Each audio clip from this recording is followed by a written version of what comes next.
Maputik na tubig rumaragsa sa isang kalsada sa Bontoc Mountain Province. Kasunod ng malakas na ulan. Mahigit 20 bahay winasak ng landslide sa mainit Surigao del Norte. 700 individual ang apektado ng pagguho ng lupa na bahagi ng isang minahan sa Barangay Siana. Wala namang nasaktan o nawala.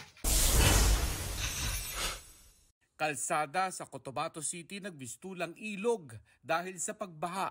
Ilang sasakyan tumirik. Ilang flood control unit at mga daluyan ng tubig sa Metro Manila nilinis bilang paghahanda sa nalalapit na tag-ulan.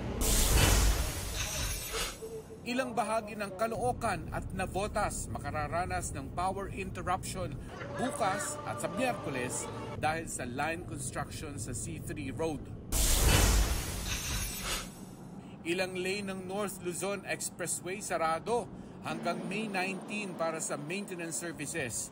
Hanggang May 16 naman sarado ang ilang lane sa Subic-Clark-Tarlac Expressway.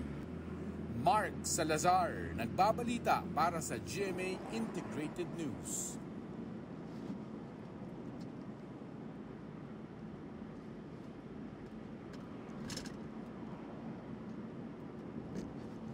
Huwag magpahuli sa mga balitang dapat ninyong malaman. Mag-subscribe sa GMA Integrated News sa YouTube. Sa mga kapuso abroad, subaybayan nyo kami sa GMA Pinoy TV at sa www.gmanews.tv.